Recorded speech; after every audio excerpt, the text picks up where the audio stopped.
Assalamualaikum Ustaz. Waalaikumsalam warahmatullahi wabarakatuh. Gimana caranya agar hidup kita tenang? Ya, tenangkan. Gimana caranya agar hidup kita tenang? Tenangkan. Anda kenapa sampai nggak tenang?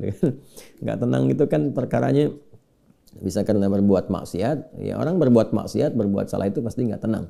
Atau karena, mohon maaf ya, terlalu banyak terbawa oleh urusan dunia.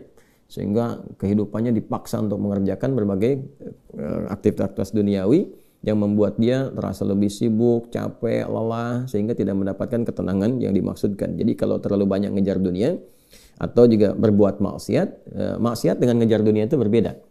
Ya, kalau maksiat itu sudah otomatis menyalahi ketentuan Allah. Nggak boleh mencuri, mencuri. Nggak boleh korupsi, korupsi. Nggak boleh berbohong, berbohong. Makanya ketika melakukan, hatinya menolak. Karena di antara makna fitrah itu dan fungsinya adalah cenderung kepada kebaikan. Jadi ada fitrah dalam jiwa kita, di kolbu kita, itu disebut dengan fitrah takwa namanya. Ya, Quran surah 91 Asy-Syams ayat 7-10, wa nafsin wa ma sawwaha fa'alhamaha fujuraha wa taqwaha. Nah, jiwa takwa ini yang mendorong kita selalu pada kebaikan. Ya, kejujuran, kesabaran, kemuliaan, dan menolak keburukan-keburukan. Karena itu kalau ada seseorang itu berkata yang tidak benar, dia berdusta, hati kecilnya pasti menolak. Itu nggak benar. Ya. Ada orang mau mencuri, misalnya kan, atau korupsi, misalnya itu terfikir berbuat yang nggak bagus, hatinya pasti menolak. Ada gejolak dalam dirinya. Nah, itu yang membuat dirinya nggak tenang. Nah, yang kedua, bukan maksiat, tapi terlalu banyak mengejar dunia, sehingga lupa dengan urusan akhirat, lupa dengan ibadah. Ya, dia bekerja formal, benar, dia nggak menyalahi aturan, dia nggak korupsi, tapi dia berangkat dari gelap, pulang gelap lagi, menempuh perjalanan, kerja lagi, kena kemacetan. Nah, itu potensial akumulasi ini menimbulkan kepenatan, kegelisahan, capek, lelah, sehingga muncul pencarian-pencarian. Nah, itulah dunia. Itulah dunia. Walaupun saat dia mengerjakan itu, dia mengerjakan tidak dalam konteks bermaksiat. Tapi karena terlampau lelah mengerjakan itu dan penat, nah, rohnya kan menuntut. Di tubuh kita kan ada 3 bagian. Ya, ada fisik di bagian luar, kemudian ada akal, ya, di pikiran. Yang ketiga itu ada hati, ada jiwa spiritual. Masing-masing harus mendapatkan porsinya. Ya, ini kalau bagian tubuh luarnya aja yang makan, fisiknya yang makan, mengonsumsi, tidur, istirahat. Ya, kemudian akalnya nggak pernah dipakai, nggak pernah belajar, nggak pernah baca, nggak pernah apa. Ini akalnya juga bisa protes, tumpul, nggak nyaman. Ya, sebaliknya juga, kalau dia misalnya ya makan, minum, kerja, aktivitas, olahraga, akalnya dipakai, dia baca dan sebagainya, tapi rohnya nggak pernah diberikan porsinya. Dia nggak pernah ibadah, nggak pernah sholat, nggak pernah baca Quran dan sebagainya. Maka ini yang generator kehidupannya, ini sumber ketenangannya, maka tetap akan gelisah.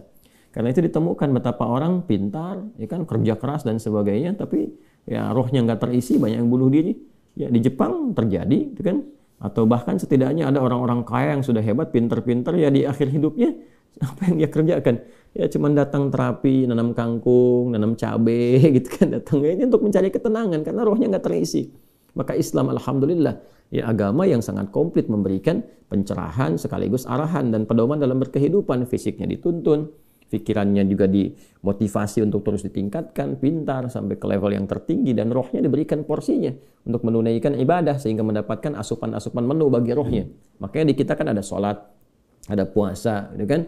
Nah, kemudian ada baca Quran, itu untuk kebutuhan rohiyah kita, untuk memberikan ketenangan. Lalu fisik dipandu, bagaimana cara makan, bagaimana cara beraktivitas, dari mulai bangun tidur sampai tidur lagi kan diatur. Ya, lalu pikiran turun ayat-ayat untuk menjadikan pikiran itu terlatih kuat, kan, bahkan sampai ke level yang tinggi, jenius dan sebagainya. Turun ayat tentang Iqra, banyak baca, turun ayat tentang tadabbur, afala yanzuruna ilal ibili kaifa khuliqat afala yatadabbaruna al-Qur'an, turun ayat tentang riset, inna fi khalqis samawati wal ardi wa ikhtilafil laili wan nahari laayatil liulil albab, kan, dan seterusnya. Itu supaya semua terstimulus. Nah, jadi kalau ingin tenang, bagaimana cara hidupnya tenang? Seimbangkan 3 bagian tadi. Jadi pikiran kita dilatih supaya kuat, ya, supaya tajam dalam berpikir dan mengarahkan bagian tubuh kita untuk bertindak secara benar. Tubuh ini dilatih ya dengan berolahraga, makan yang benar. Ayat-ayatnya banyak sekali. Ya ayyuhan nasu kulu mimma fil ardi halalan thayyibah. Hai orang-orang, hai manusia semuanya, hai orang-orang, hai manusia, silahkan engkau makan sesuai dengan porsi kebutuhan dari yang halal, sumber yang halal, cari yang menyehatkan. Itu di Al-Baqarah 168. Nah, kalau sudah sehat, tubuhnya sehat, dipakai aktivitas, olahraga. Kan banyak hadis-hadis tentang olahraga itu.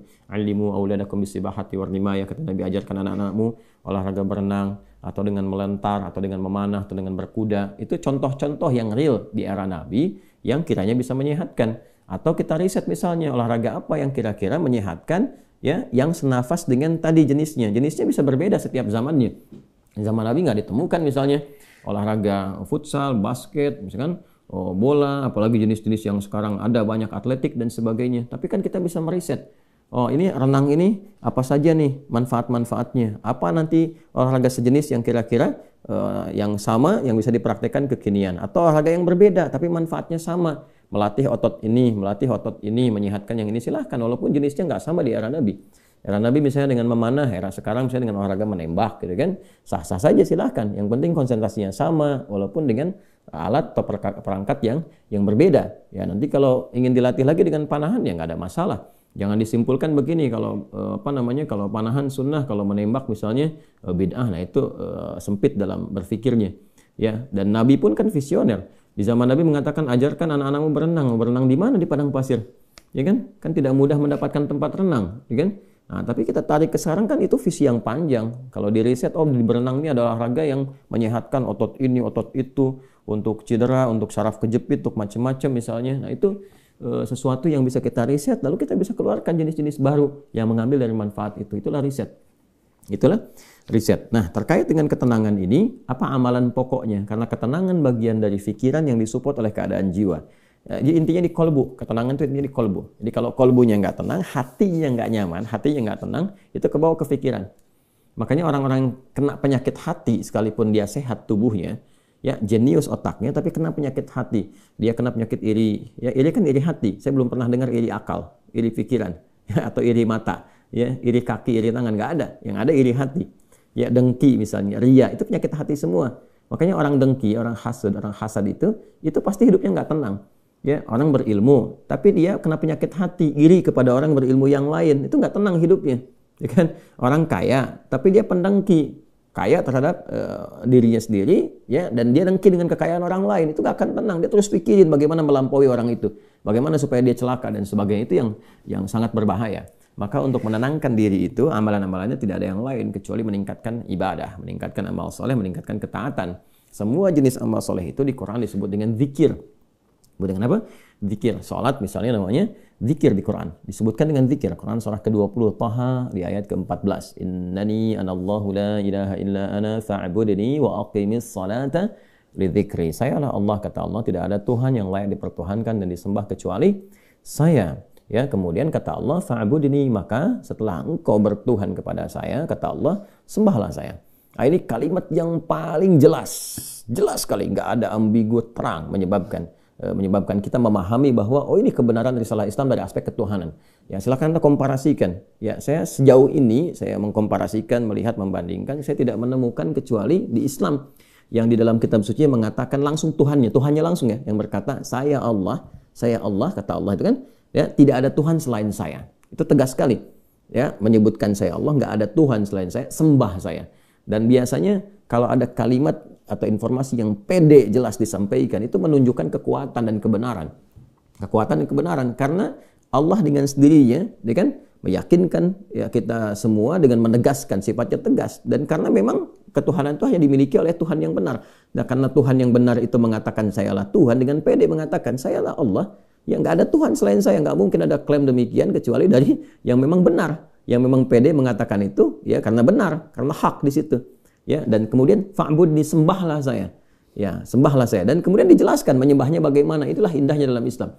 Tauhidnya diatur, ya, tentang Tuhannya. Dan kalau Anda misalnya begini, saya logikakan sederhana ya. Orang-orang kan kalau nggak pakar, nggak punya kemampuan atau nggak sesuai dengan kualifikasinya, nggak mungkin mengatakan itu kan.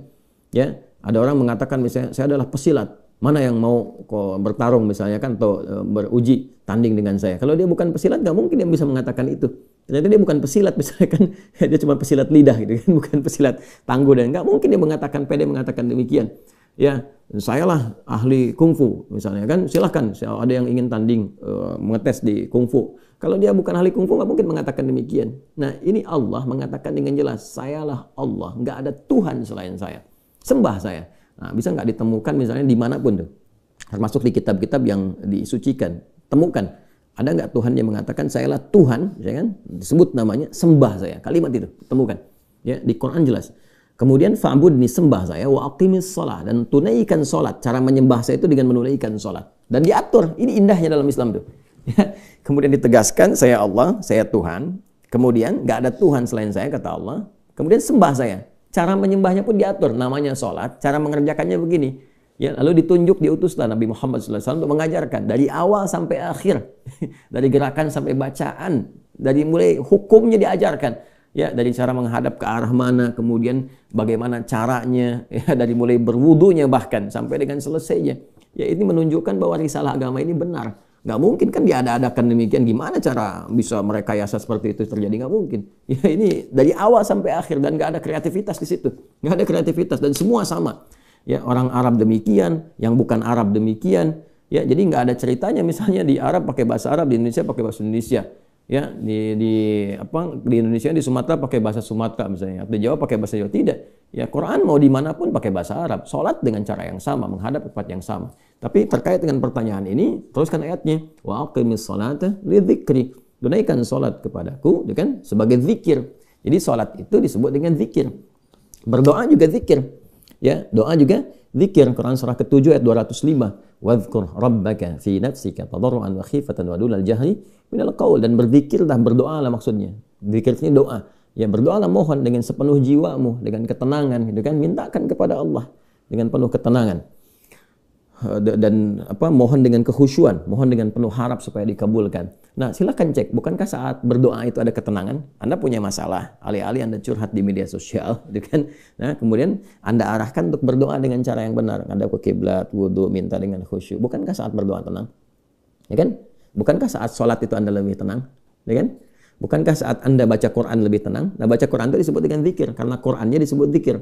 Quran surah ke-15 ayat 9. Inna nahnu nazzalna dzikra wa inna lahu lahafidhun. Kami telah turunkan Al-Quran sebagai zikir. Nah, Anda itu kalau baca Quran kan lebih tenang. Apalagi kadang terjadi begini, sedang punya masalah, terus kita buka mushaf random, acak tuh dibuka begini, tiba-tiba ayatnya sesuai dengan masalah kita gitu. Nah, baru baca aja udah tenang keadaan jiwanya. Ya, udah menyebut nama Allah baru bismillahirrahmanirrahim, sudah tenang. Ya, Quran surah ke-8 ayat kedua, innamal mu'minuna alladzina idza dzukirallahu wajilat qulubuhum wa idza tuliyat 'alaihim ayatuhu zadatuhum imanan wa 'ala rabbihim yatawakkalun. Jadi orang beriman itu kalau disebutkan nama Allah ada getaran konfirmasi di jiwanya, dan kalau dibacakan kepada ayat-ayat Allah bertambah keimanan. Iman itu kan sumber ketenangan. Ya, makanya iman itu berasal dari kata al-aman, ulaika lahumul amnu, kan? Ya, alladzina amanu wa lam yalbisu imanahum bidzulmin, ya ulaika lahumul amnu, orang-orang beriman itu kata Al-Qur'an, dan kalau imannya benar, maka akan mendapatkan ketenangan dalam jiwanya. Nah, ini kalau dibacakan Quran ada ketenangan dalam diri kita. Kita dengar orang lain baca Quran aja udah tenang, apalagi kita baca sendiri, ya kan? Apalagi misalnya zikir, ya, zikir. Pas salat kita berzikir kan, amalannya disebut zikir, itu membuat kita tenang. Subhanallah, alhamdulillah, Allahumma antas salam, istighfar. Quran surah ke-4 An-Nisa ayat 103. Fa idza qadaytumus salata fadhkurullaha qiyaman wa qu'udan wa 'ala junubikum. Kalau Anda telah tuntas mengerjakan salat, maka berzikirlah. Ya, subhanallah, alhamdulillah, Allahu akbar, Allahumma antas salam, ya, dari astagfirullah dulu awalnya, kan? Nah, itu membuat diri kita lebih tenang, lebih nyaman. Nah, itu semua amalan tadi disebut dengan zikir. Karena itu disimpulkanlah di Quran surah ke-13 Ar-Ra'd di ayat ke-28 ketika Allah berfirman, ala bi dzikrillahi tatma'innul qulub. Yakinkan pada dirimu. Ala itu harfu taukid, bukan hanya ikhbar. Huruf untuk menginformasikan sekaligus menguatkan informasi yang disampaikan. Saya tegaskannya, kata Allah, yakinkan pada dirimu dengan meningkatkan zikir kepada Allah, maka akan cenderung berdampak tenang kepada jiwa. Nah, jadi kalau Anda ingin tenang, saya ingin tenang, kita ingin tenang, gampangnya tingkatkan zikir. Zikir itu bentuknya ibadah, baik dengan ibadah fisik seperti sholat, baca Al-Quran, atau ibadah harta dengan bersedekah misalnya, ya, zakat itu kewajiban, infak itu tambahkan. Kalau ingin tenang, cobalah pagi-pagi cari orang-orang yang berhak mendapatkan itu sesuai dengan kualifikasi yang disampaikan Al-Quran dan hadis, jalan, temui, bersedekah, nggak usah banyak dipamerkan, ya, macam-macam bersedekah, sampaikan dengan tulus. Nanti Anda akan mendengar orang itu berkata, terima kasih Pak, semoga Bapak disehatkan, keluarga juga dilancarkan rezekinya, dijaga oleh Allah kemuliaannya. Oh, itu mahal sekali. Padahal yang dikeluarkan mungkin 5.000, 10.000, tapi bagi orang-orang tertentu itu sangat berharga dan melahirkan doa yang dengan doa itu mengguncang aras dan memberikan ketenangan kepada jiwa. Kan? Wallahu ta'ala a'lam bis-shawab.